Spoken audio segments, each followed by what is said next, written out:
Chapter 14, The Beginning of the End of the World. Slowly the door opened again, and out there came a figure as tall and as straight as the girl's, but not so slender. It carried no light, but light seemed to come from it. As it came nearer, Lucy saw that it was like an old man. His silver beard came down to his bare feet in front, and his silver hair hung down to his heels behind, and his robe appeared to be made from the fleece of silver sheep. He looked so mild and grave that once more all the travelers rose to their feet and stood in silence. But the old man came on without speaking to the travelers, and stood on the other side of the table opposite to his daughter. Then both of them held up their arms before them and turned to face the east. In that position they began to sing. I wish I could write down the song, but no one who was present could remember it. Lucy said afterwards that it was high, almost shrill, but very beautiful. A cold kind of song, an early morning kind of song. And as they sang, the gray clouds lifted from the eastern sky, and the white patches grew bigger and bigger till it was all white, and the sea began to shine like silver.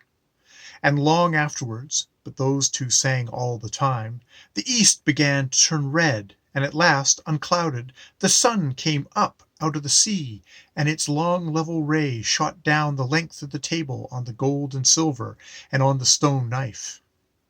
Once or twice before, the Narnians had wondered whether the sun at its rising did not look bigger in those seas than it had looked at home.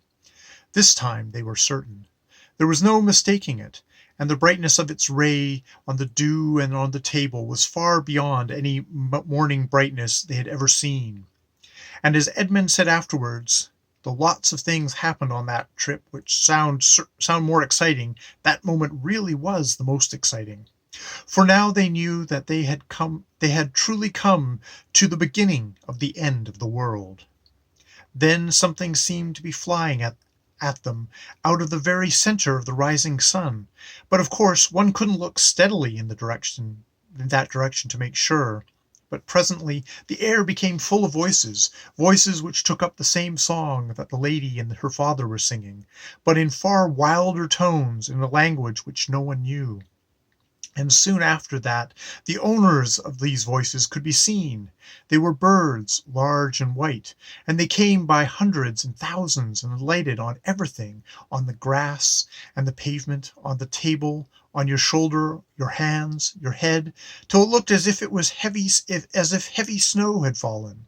For, like snow, they were not only made everything white, but blurred and blunted all shapes.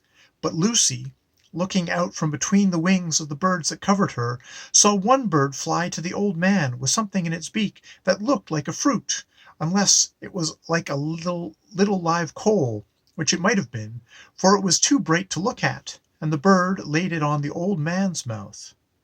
Then the birds stopped their singing and appeared to be very busy about the table. When they rose from it again, everything on the table that could be eaten or drunk had disappeared. These birds rose from their meal in their thousands and hundreds, and carried away all the things that could not be eaten or drunk, such as bones, rinds, shells, and took their flight back to the rising sun. But now, because they were not singing, the whir of their wings seemed to set the whole air a-trembling. And there was the table picked clean and empty, and the 3 old lords of Narnia still fast asleep. Now at last the old man turned to the travelers and bade them welcome. "Sir," said Caspian, "will you tell us how to undo the enchantment which holds these 3 Narnian lords asleep?" "I will gladly tell you that, my son," said the old man. "To break this enchantment, you must sail to the world's end, or as near as you can come to it, and you must come back having left at least one of your company behind." "And what is to happen to that one?" asked Reepicheep. "He must go on into the utter east, and never return into the world." "That is my heart's desire," said Reepicheep. "And are we near the world's end now, sir?" said Caspian. "Have you any knowledge of the seas and lands farther east than this?" "I saw them long ago," said the old man, "but it was from such a great height I cannot tell you such things as sailors need to know." "Do you mean you were flying in the air?" Eustace blurted out. I was a long way above the air, my son," replied the old man. "I am Ramadou, but I see that you stare at one another and have not heard this name. And no wonder, for the days when I was a star and had ceased long before any of you knew this world, and all the constellations have changed." "Golly," said Edmund under his breath, "he's a retired star." "Aren't you a star any longer?" asked Lucy. "I am a star at rest, my daughter," answered Ramadou. "When I set sail for the last time, decrepit and old beyond all you can reckon, I was carried to this island. I am not so old now as I was then. Every morning a bird brings me a fireberry from the valleys in the sun, and each fireberry takes away a little of my age.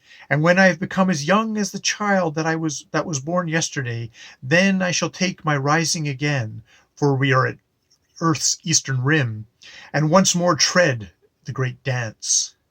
"In our world," said Eustace, "a star is a huge ball of flaming gas." "Even in your world, my son, that is not what a star is, but only what it is made of. And in this world you have already met a star, for I think you have been with Corcoran." "He is a retired star too?" said Lucy. "Well, not quite the same," said Ramadou. It was not quite as a rest that he was set to govern the Duffers. You might call it a punishment. He might have shone for thousands of years more in the southern wintered sky if all had gone well. "What did he do, sir?" asked Caspian. "My son," said Ramadou, "it is not for you, a son of Adam, to know what faults a star can commit. But come, we waste such time in talk. Are you yet resolved? Will you sail farther east and come again, leaving one to return no more, and so break the enchantment? Or will you sail westward?" "Surely, sire," said Reepicheep, "there is no question about that.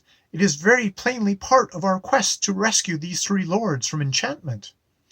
"I think the same, Reepicheep," replied Caspian. "And even if it were not so, it would break my heart not to go as near the world's end as the Dwn Trdr will take us.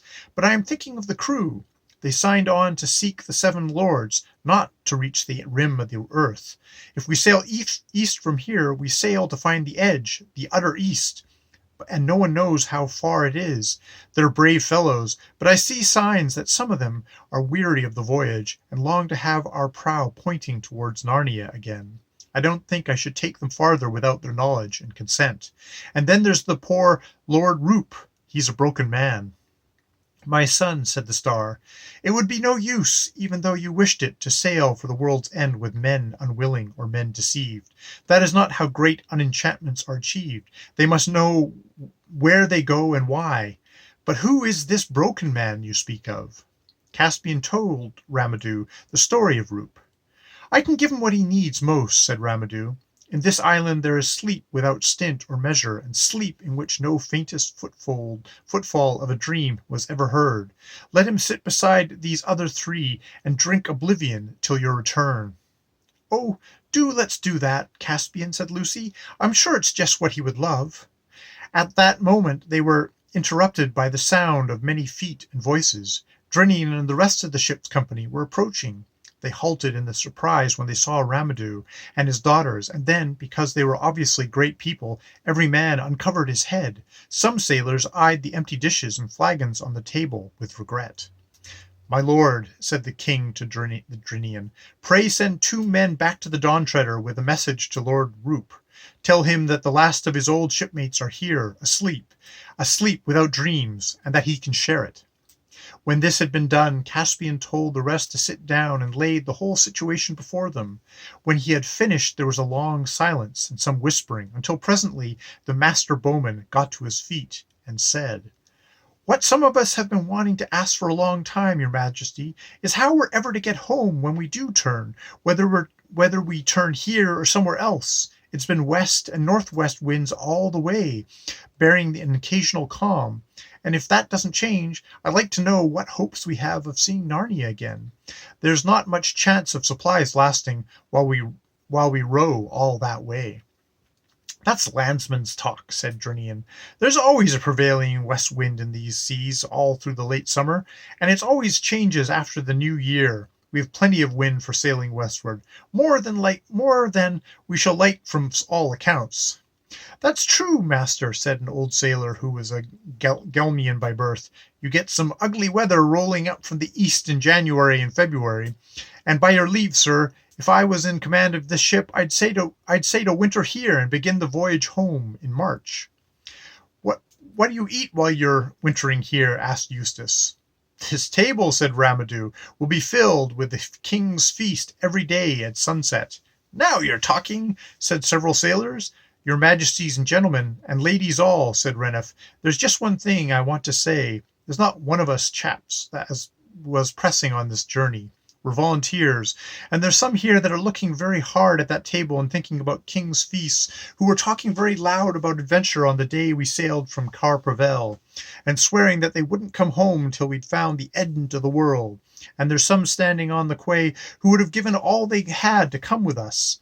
It was thought a finer thing than to have a cabin's boy berth on the Dwn Trdr than to wear a knight's belt. I don't know if you'll get the hang of what I'm saying, but what I mean is that I think the chaps who set out like us will look silly as those duffel puds if we come home and say we've got to the beginning of the world's end and hadn't the heart to go further."